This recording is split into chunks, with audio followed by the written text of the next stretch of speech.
नमस्कार दोस्तों, अगर आपको भी बेंगलुरु और पंजाब के बीच खेला गया आईपीएल का 34वां मुकाबला पसंद आया हो तो इस वीडियो को दिल से एक लाइक जरूर करें। नमस्कार दोस्तों, आईपीएल 2025 का 34वां और अब तक का सबसे रोमांचक, सांसों को रोक देने वाला महामुकाबला आज आईपीएल इतिहास की दो बड़ी टीमें रॉयल चैलेंजर्स बेंगलुरु और पंजाब किंग्स के बीच एम चिन्नास्वामी स्टेडियम बेंगलुरु में खेला गया। आपको बता दें, आज के इस महामुकाबले में शुरुआत से ही चिन्नास्वामी स्टेडियम पर काफी तेज बरसात देखने को मिली, जिस कारण मुकाबले में विलंब होता गया। सभी प्रशंसक मुकाबला शुरू होने का इंतजार करते जा रहे थे, लेकिन बारिश रुकने का नाम नहीं ले रही थी। लेकिन दोस्तों, अंततः 9:30 पर बारिश रुकी और अंपायरों ने मुकाबला शुरू करने का फैसला लिया। बता दूं, बारिश के चलते विलंब होने के कारण आज का महामुकाबला 14 ओवरों का खेला गया। ऐसे में मुकाबले की शुरुआत हुई पंजाब के टॉस जीतने को लेकर। जी हां, आज के इस रोंगटे खड़े कर देने वाले महामुकाबले में कप्तान श्रेयस अय्यर ने टॉस जीता और पहले गेंदबाजी करने का फैसला किया और विपक्षी टीम बेंगलुरु को बल्लेबाजी के लिए आमंत्रित किया था। फिर मुकाबला शुरू हुआ। रनों की बारिश करने के इरादे से बेंगलुरु की ओर से किंग विराट कोहली और फिलिप्स साल्ट ओपनिंग बल्लेबाजी करने के लिए मैदान में उतरे। दोस्तों, इन दोनों ही बल्लेबाजों के कंधों पर इस महामुकाबले में अपने टीम को एक विस्फोटक ओपनिंग शुरुआत दिलाने की बड़ी जिम्मेदारी थी। लेकिन दोस्तों, पंजाब के खिलाफ इस महामुकाबले में बेंगलुरु की शुरुआत काफी खराब रही। जी हाँ, भले ही पहली गेंद पर स्ट्राइक पर खड़े बल्लेबाज फिलिप्स साल्ट ने एक बेहतरीन चौका जड़ दिया, लेकिन गेंदबाजी कर रहे अर्शदीप सिंह को फिलिप्स साल्ट का यह अंदाज पसंद नहीं आया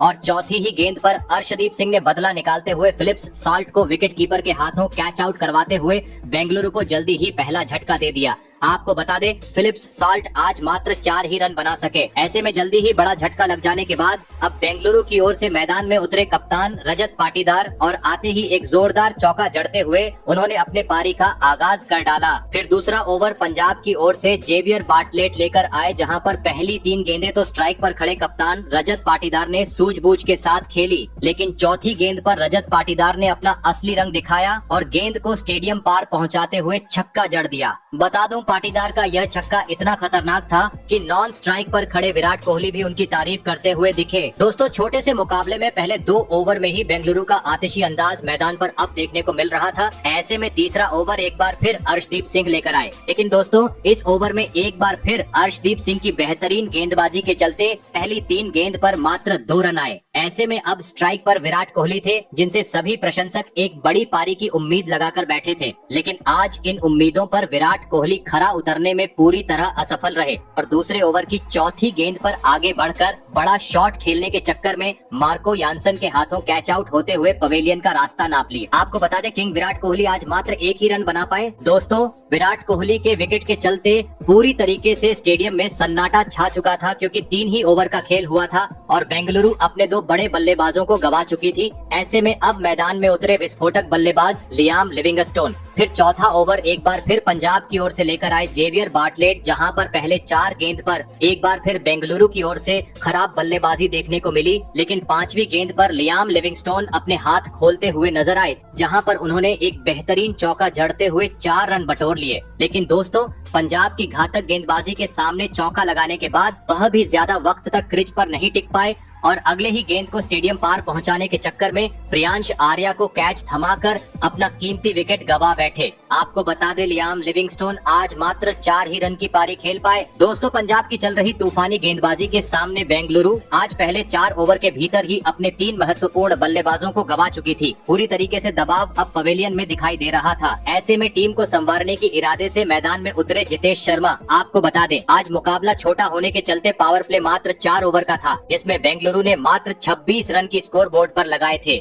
ऐसे में 5वां ओवर मार्को यानसन लेकर आए, जहां पर उन्होंने काफी कसी हुई गेंदबाजी की और बेंगलुरु के बल्लेबाजों को मात्र 3 ही रन बटोरने दिए, जिस कारण इस छोटे से मुकाबले में बेंगलुरु की रन गति और धीमी हो गई, क्योंकि इसके बाद अगले ओवर में चतुर चालाक चहल ने शानदार गेंदबाजी की और पहले 4 गेंद पर मात्र 3 रन दिए, जिस कारण दोस्तों, रन गति को धीमा होता हुआ देख बेंगलुरु के बल्लेबाजों पर दबाव बढ़ता गया और इसी दबाव का फायदा उठाया। अगली ही गेंद पर चहल ने, जिन्होंने स्ट्राइक पर खड़े नए बल्लेबाज जितेश शर्मा को बाउंड्री पर कैच आउट करवाते हुए बेंगलुरु को और एक बड़ा झटका दे दिया। आपको बता दें, जितेश शर्मा 7 गेंद में 2 रन की एक शर्मनाक पारी खेल आउट हुए। दोस्तों, पंजाब की घातक गेंदबाजी के सामने बेंगलुरु का बल्लेबाजी क्रम आज मानो जैसे ताज की तक पत्तों की तरह बिखरते जा रहा था, क्योंकि इसके बाद अगले ही ओवर में बेंगलुरु को और एक बड़े झटके का सामना करना पड़ा और इस बार पंजाब के घातक गेंदबाजों का शिकार बने नए बल्लेबाज कुणाल पांड्या। आपको बता दें, मार्को येन्सन ने कुणाल पांड्या को मात्र 1 रन के निजी स्कोर पर पवेलियन का रास्ता दिखाया। दोस्तों, अपने घरेलू मैदान पर बेंगलुरु की स्थिति आज बद से बदतर होती जा रही थी, क्योंकि अभी तक 40 रन भी स्कोर बोर्ड पर नहीं लगे थे और बेंगलुरु का आधा बल्लेबाजी क्रम पवेलियन लौट चुका था। पूरी तरीके से पंजाब की गेंदबाजी हावी थी, जिसे देख स्टेडियम में बैठे बेंगलुरु के प्रशंसक साफ तरीके से निराश दिखाई दे रहे थे। तो दूसरी ओर पंजाब के खेमे में खुशी की लहर दौड़ चुकी थी। ऐसे में अब कप्तान पाटीदार का साथ देने मैदान में उतरे। टीम डेविड जरूरत थी एक साझेदारी की, लेकिन दोस्तों साझेदारी बने उससे पहले ही 8वां ओवर लेकर आए। चतुर चालाक चहल ने अपने गेंदबाजी का जादू बिखेर दिया और ओवर की चौथी गेंद पर कप्तान रजत पाटीदार को बाउंड्री पर कैच आउट करवाते हुए बेंगलुरु को इस मुकाबले का सबसे बड़ा झटका दे दिया। आपको बता दे, पाटीदार 18 गेंद में 23 रन की पारी खेल आउट हुए। दोस्तों, आज मानो जैसे बेंगलुरु के बल्लेबाजों को नजर से लग गई थी, क्योंकि जो भी बल्लेबाज मैदान में उतर रहा था खराब शॉट खेलते हुए लगातार अपने विकेट गंवाते जा रहा था। अपने गेंदबाजी के दम पर ही पंजाब ने मुकाबले को अपने मुट्ठी में कर लिया था। ऐसे में अब इम्पैक्ट प्लेयर के रूप में बेंगलुरु ने मैदान पर उतारा मनोज भांडगे को, लेकिन दोस्तों अपना इम्पैक्ट छोड़ने में नए बल्लेबाज मनोज भांडगे भी पूरी तरह असफल रहे और 9वें ओवर में मार्को आंसन की अंदर आई हुई गेंद पर एलबीडब्ल्यू आउट होते हुए पवेलियन का रास्ता नाप लिया। आपको बता दे, मनोज भांडगे 4 गेंद पर 1 रन बनाकर आउट हुए। दोस्तों, परिस्थितियों को देखते हुए अब ऐसे लगने लगा कि बेंगलुरु 14 ओवर भी पूरे खेल पाएंगे या नहीं, क्योंकि अब मात्र बेंगलुरु के 3 विकेट शेष थे। मैदान में अब उतरे भुवनेश्वर कुमार। दोस्तों, विकेट गिरने का दबाव अब बेंगलुरु के बल्लेबाजों पर साफ दिखाई दे रहा था, क्योंकि इसके बाद इतनी खराब बल्लेबाजी मैदान पर देखने को मिली कि अगली 12 गेंद पर मैदान में मौजूद भुवनेश्वर कुमार और टीम डेविड मात्र 10 ही रन बटोर पाए। लेकिन पंजाब के सामने अब एक सम्मानजनक लक्ष्य खड़ा करना था, तो बड़े शॉट लगाते हुए गेंद को सीमा रेखा के पार पहुंचाना जरूरी हो चुका था। और दोस्तों, ऐसे ही कुछ झलकियां देखने को मिली आखिरकार मैच के 11वें ओवर में, जहां पर स्ट्राइक पर खड़े टीम डेविड ने अपने बल्लेबाजी से आतंक मचा डाला और गेंदबाजी करने आए। अर्शदीप सिंह के खिलाफ लगातार 2 गेंद पर 2 बेहतरीन चौके जड़ डाले। वहीं अगले ओवर में भुवनेश्वर कुमार ने भी अपने हाथ खोले और एक शानदार चौका जड़ दिया।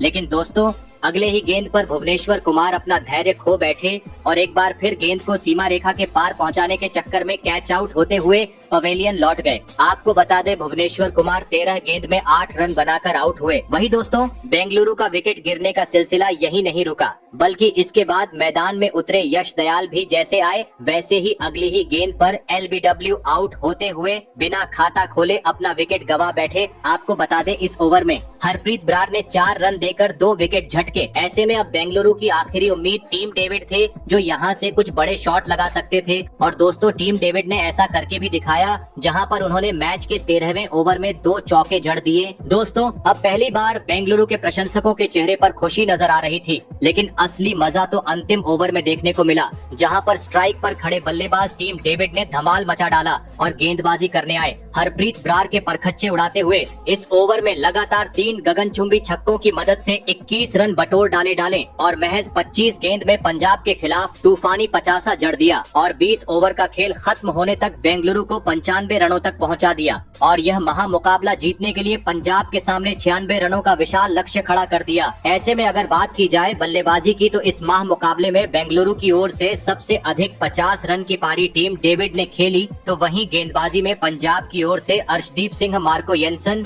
युजवेंद्र चहल और हरप्रीत ब्रार को 2-2 विकेट हासिल हुए। ऐसे में दोस्तों, इसके बाद बेंगलुरु से मिले 96 रनों के लक्ष्य का पीछा करने पंजाब की ओर प्रियांश आर्या और प्राप्त प्रभसिमरण सिंह बल्लेबाजी करने के लिए मैदान में उतरे। दोस्तों, बेंगलुरु ने दिया हुआ लक्ष्य बड़ा था, ऐसे में दोनों ही बल्लेबाजों पर ताबड़तोड़ शुरुआत दिलाने की बड़ी जिम्मेदारी थी। लेकिन दोस्तों, बेंगलुरु से मिले लक्ष्य का पीछा करते हुए इस महामुकाबले में पंजाब की शुरुआत काफी धीमी रही। गेंदबाजी बेहतरीन होने के चलते दोनों ही बल्लेबाज पहले 10 गेंद पर कोई भी बड़ा शॉट नहीं खेल पाए और मात्र 6 ही रन बटोर पाए। लेकिन दोस्तों, 12वीं गेंद पर यश दयाल के खिलाफ प्रियांश आर्या ने अपने हाथ खोला और एक बेहतरीन चौका जड़ दिया। तो वहीं तीसरे ओवर में दूसरी छोर पर खड़े प्रभसिमरण सिंह ने धमाल मचा डाला और दूसरी ओर तीसरी गेंद पर भुवनेश्वर कुमार के खिलाफ दो तेज तर्रार चौके जड़ दिए। लेकिन दोस्तों बोलते हैं ना, लालच बुरी बात होती है, और ऐसा ही कुछ अगले ही गेंद पर देखने को मिला, जहां पर एक बार फिर प्रभसिमरन सिंह ने बड़ा शॉट खेलना चाहा, लेकिन वह इस बार चूक गए और टीम डेविड को एक आसान सा कैच थमाकर अपना कीमती विकेट गवा बैठे। आपको बता दे, प्रभसिमरन सिंह 13 रन बनाकर पवेलियन लौटे। ऐसे में जल्दी ही पहला झटका लग जाने के बाद अब पंजाब की ओर से मैदान में उतरे कप्तान श्रेयस अय्यर। फिर पावर प्ले का आखिरी ओवर बेंगलुरु की ओर से लेकर आए जोश हेजलवुड, जहां पर पहली 3 गेंद पर तो मैदान में मौजूद दोनों ही बल्लेबाजों ने 3 ही रन बटोरे, लेकिन तीसरी गेंद पर स्ट्राइक पर खड़े बल्लेबाज प्रियांश आर्या ने अपना असली रंग दिखाया और गेंद को सीमा रेखा के पार पहुंचा दिया। लेकिन दोस्तों अगले ही गेंद पर प्रियांश आर्या भी अपना धैर्य को बैठे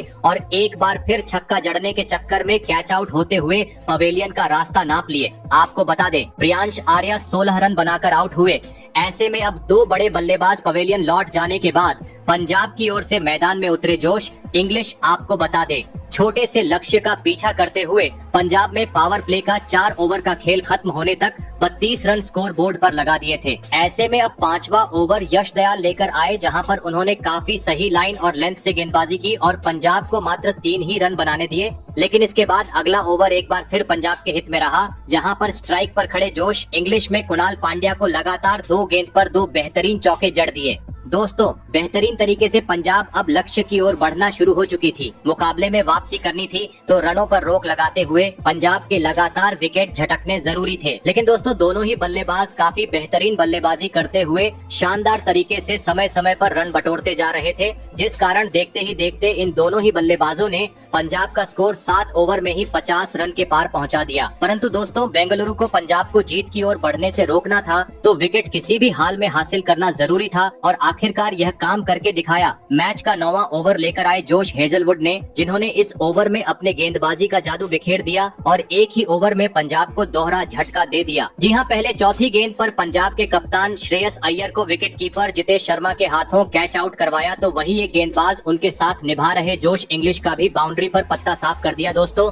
इन 2 बड़े झटकों ने पूरी तरीके से अब मुकाबले को पलट के रख दिया था। आपको बता दें, श्रेयस अय्यर 7 रन बनाकर आउट हुए तो वही जोश इंग्लिश 14 रन बनाकर पेवेलियन लौटे। दोस्तों एक ही ओवर में 2 बड़े विकेट हासिल करने के चलते अब पूरे स्टेडियम में बेंगलुरु के प्रशंसकों का आवाज गूंजने लगा था। पंजाब की ओर से अब मैदान में उतरे शशांक सिंह और नेहाल वढेरा, जहां पर अब पहली बार पंजाब के बल्लेबाजों पर दबाव नजर आने लगा था, क्योंकि इसके बाद अगला ओवर सुयांश शर्मा लेकर आए, जिन्होंने काफी बेहतरीन गेंदबाजी की और पहले 4 गेंद पर एक भी रन नहीं दिया। लेकिन दोस्तों इसके बाद अगली 2 गेंद पर स्ट्राइक पर खड़े नेहाल वढेरा काउंटर अटैकिंग बल्लेबाजी करते हुए दिखाई दिए, जहां पर उन्होंने 5वीं गेंद पर एक चौका तो 6ठी गेंद पर एक गगनचुंबी छक्का लगाते हुए एक बार फिर मोमेंटम को पंजाब के हित में लाकर खड़ा कर दिया। ऐसे में दोस्तों अब मुकाबला अपने अंतिम चरण की ओर बढ़ रहा था। अंतिम 30 गेंद पर पंजाब को जीत के लिए 35 रनों की जरूरत थी। लेकिन दोस्तों अगला ओवर जोश हेजलवुड ने काफी बेहतरीन डाला, काफी कसी हुई गेंदबाजी की और इस ओवर में मात्र 4 ही रन दिए, जिस कारण अब 24 गेंद पर 31 रनों की जरूरत थी। परंतु इसके बाद अगला ओवर यानी 11वां ओवर स्ट्राइक पर खड़े बल्लेबाज नेहाल वढेरा ने बुरी तरह फोड़ डाला और गेंदबाजी करने आए। सुयश वर्मा को तारे दिखाते हुए इस ओवर की पहली ही गेंद पर एक गगनचुंबी छक्का तो दूसरी और तीसरी गेंद पर 2 बेहतरीन चौके जड़ते हुए मुकाबले में रोमांच और बढ़ा दिया। अब अंतिम 18 गेंद का खेल बाकी था। पंजाब को जीत के लिए चाहिए थे 17 रन, जहां पर भुवनेश्वर कुमार गेंदबाजी करने आए और आते ही उन्होंने कमाल कर डाला और ओवर की तीसरी गेंद पर स्ट्राइक पर खड़े शशांक सिंह को फिलिप सॉल्ट के हाथों कैच आउट करवाते हुए पंजाब को इस मुकाबले का 5वां झटका दे दिया। आपको बता दें, शशांक सिंह 5 गेंद में 1 रन बनाकर आउट हुए। दोस्तों इस विकेट के चलते अब लग रहा था मुकाबला बराबरी पर आकर खड़ा हो जाएगा, लेकिन दोस्तों इसी ओवर की 5वीं और 6ठी गेंद पर एक बार फिर नेहाल वढेरा ने धमाल मचा डाला और एक गगनचुंबी छक्का और एक तेज जोरदार चौका जड़ते दिया, जिस कारण अब 4 रनों की जरूरत थी, जहां पर मार्कस स्टोइनिस ने एक गगनचुंबी छक्का जड़ दिया और इस छोटे से मुकाबले में पंजाब को 5 विकेट से एक ऐतिहासिक जीत दिला दी। आपको बता दें, पंजाब की यह लगातार दूसरी जीत है तो दूसरी ओर बेंगलुरु की घरेलू मैदान पर यह तीसरी हार है। दोस्तों भले ही इस महामुकाबले में बेंगलुरु को एक शर्मनाक हार का सामना करना पड़ा, लेकिन अंतिम ओवर में टीम डेविड ने एक काफी विस्फोटक पारी खेली, जिसने बेंगलुरु को एक सम्मानजनक लक्ष्य तक पहुंचाने में एक अहम भूमिका निभाई, जिस कारण पंजाब ने भले ही मुकाबला जीता, लेकिन मैच के बाद टीम डेविड को मैन ऑफ द मैच से नवाजा गया। ऐसे में मैन ऑफ द मैच का पुरस्कार लेते हुए उन्होंने प्रशंसकों के सामने एक बड़ा बयान रखा। उन्होंने कहा, अगर हम ये मुकाबला जीतते तो इस पुरस्कार का मजा दोगुना हो जाता। कोचिंग स्टाफ और मैनेजमेंट ने मुझ पर काफी भरोसा दिखाया है। आज मुझे काफी सारी गेंद खेलने का मौका मिला जिसका मैंने पूरा इस्तेमाल किया। बतौर टीम हमें और बेहतर करने की जरूरत है। वही आगे टीम। डेविड ने कोहली पर बोलते हुए कहा कि कोहली का विकेट गिरना आज के मुकाबले में एक बड़ा टर्निंग पॉइंट रहा, क्योंकि विराट कोहली जैसा बल्लेबाज ऐसी छोटे मुकाबले में बड़ी पारी खेलने की ताकत रखता है, लेकिन कोहली का बल्ला आज उनका साथ नहीं दे पाया और इसी के बाद हमारा हर कोई बल्लेबाज खराब शॉट खेलते हुए विकेट गंवाते गया। इस कारण इस मुकाबले में पंजाब के सामने बड़ा लक्ष्य खड़ा करने में सफल नहीं हो पाए। भले ही हमने इसके बाद गेंदबाजी के दम पर मुकाबले में वापसी करनी चाहिए, लेकिन लक्ष्य छोटा होने के चलते हमें हार का सामना करना पड़ा। मैं उम्मीद करता हूं आने वाले मुकाबले में हमारी टीम अच्छा प्रदर्शन करेंगी और हम एक बार फिर जीत की पटरी पर लौटेंगे। वही दोस्तों, दूसरी ओर बेंगलुरु के खिलाफ मिली हुई इस ऐतिहासिक जीत के बाद पंजाब के कप्तान श्रेयस अय्यर काफी खुश दिखाई दिए, जहां पर उन्होंने टीम पर बोलते हुए कहा कि टॉस जीतना आज के मुकाबले में हमारी पहली जीत थी, क्योंकि मुकाबला छोटा था जिस कारण हमें पहले गेंदबाजी ही करनी थी। वह टॉस के चलते हमें वह प्राप्त भी हुई और इसके बाद जिस तरह का प्रदर्शन पहले ही ओवर से हमारे गेंदबाजों ने किया वह वाकई काबिले तारीफ था। सही लाइन और लेंथ से गेंदबाजी करने की चलते हम बेंगलुरु को समय समय पर बड़े झटके देने में कामयाब हो पाए। विराट कोहली पाटीदार के विकेट हमारी टीम के लिए बहुमूल्य थे, जो हमने काफी आसानी से झटक लिए। वही आगे श्रेयस अय्यर ने बल्लेबाज नेहाल वडेरा पर बोलते हुए कहा कि नेहाल वडेरा ने अंत में आकर जिस तरह की आज बल्लेबाजी की वह काफी शानदार थी, क्योंकि पिच पर असमतोल उछाल था जिस कारण गेंद को खेलना आसान बात नहीं थी, लेकिन मुझे खुशी है आज के मुकाबले में हमने जीत हासिल की। ऐसे में दोस्तों, इस महामुकाबले के बाद अगर बात की जाए पॉइंट टेबल की, तो 10वें स्थान पर महेंद्र सिंह धोनी की कप्तानी वाली चेन्नई सुपर किंग 5 मैचों में शर्मनाक हार झेलने के चलते 10वें स्थान पर मौजूद है। तो वहीं 9वें स्थान पर हैदराबाद की टीम खड़ी है। तो वहीं 8वें स्थान पर लगातार 3 हार के चलते संजू सैमसन की राजस्थान रॉयल की टीम खड़ी है। तो वहीं हार्दिक पांड्या की कप्तानी वाली मुंबई इंडियंस 6 पॉइंट के 7 नंबर पर मौजूद है। तो वही 6 नंबर पर 7 मुकाबले में 3 धमाकेदार जीत हासिल करते हुए कोलकाता नाइट राइडर्स ने अपना स्थान पक्का कर लिया है। तो दोस्तों, अगर बात की जाए 5वें स्थान की, तो इस साल लखनऊ की कप्तानी कर रहे ऋषभ पंत ने अपनी टीम को काफी बेहतरीन तरीके से संभाल रखा है, जिस कारण लखनऊ फिलहाल पॉइंट टेबल पर 5वें स्थान पर मौजूद थे। वही टॉप 4 टीमों में पहले दिल्ली, गुजरात, पंजाब और बेंगलुरु की टीम मौजूद है। तो दोस्तों, आपको क्या लगता है इस साल कौन सी टीम आईपीएल की किताब को अपने नाम करने में सफल हो पाएंगी और आपको कैसी लगी? हमारी यह वीडियो कमेंट करके जरूर बताइएगा। धन्यवाद।